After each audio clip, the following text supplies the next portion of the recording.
Good day, I'm Stacey Ann Smith, and this is your GIS News for June 8. Finance Minister Dr. Peter Phillips will be meeting with representatives of the International Monetary Fund (IMF) in Washington soon. The parties are to discuss the timelines for the next phase of negotiations as government tries to make a new arrangement with the fund.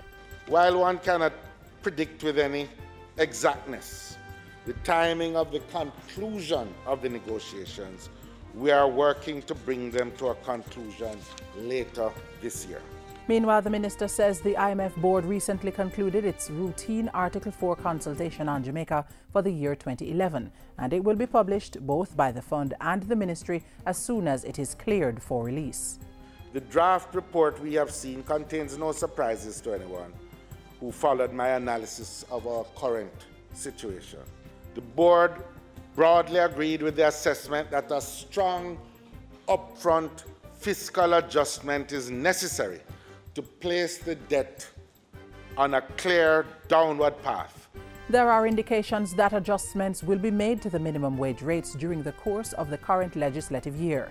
Prime Minister Portia Simpson-Miller said Tuesday that the Labour and Social Security Minister would direct the Minimum Wage Commission to conduct a review of the existing rates and possibly adjust the rate during the course of this year. We're aware that the purchasing power of minimum wage workers such as domestic workers, tour clerks and security guards has been reduced. This has implications for the standard of living of the workers at this level, Mr. Speaker. We will do everything in our power to secure their well-being.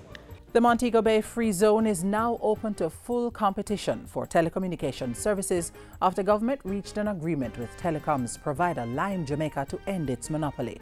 Minister of Science, Technology, Energy and Mining Philip Paulwell made the announcement Thursday.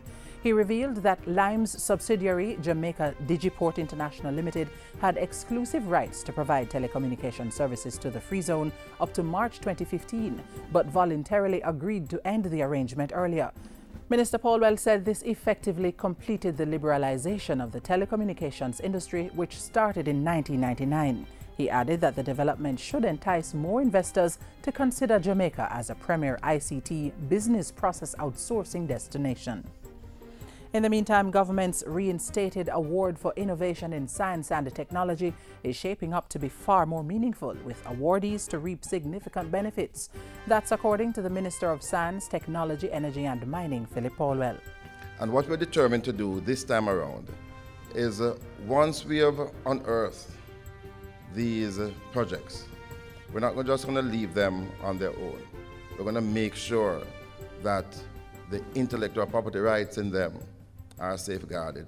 And also, there will be funds provided to, if it's a new business, to establish a business, or if it's a going concern, to expand that activity. The minister was addressing the University of Technology's second International Scientific Conference recently at the Jamaica Pegasus Hotel. National Security Minister Peter Bunting has presented the Northern Caribbean University with a donation of $250,000 to support the work of its Community Counseling and Restorative Justice Centre. The money came from the Constituency Development Fund. NCU operates the centre in partnership with the Victim Support Unit and Sissoka, offering intervention services, restorative justice and preventive services to citizens. Minister Bunting says he was particularly pleased that it seeks to target the foundation of the society, the family. Through its many outreach projects, it has sought, among other things, to develop better family structures by training adults to be better parents and helping adolescents to be respectful and disciplined. The minister was addressing NCU's recent graduation ceremony for participants in its empowerment training program designed to enhance the work of the center. And finally, the Agriculture and Fisheries Ministry will be working with farmers to get more local produce into the National School Feeding Program to reduce cost and improve the nutrition of students. Portfolio Minister Roger Clark says farmers are going to be asked to work in clusters to provide produce for the schools. The minister says the move will help to reduce the country's high food import bill, which is currently in excess of $930 million per year. And that's it for GIS News today. I'm Stacey Ann Smith. Thank you for watching.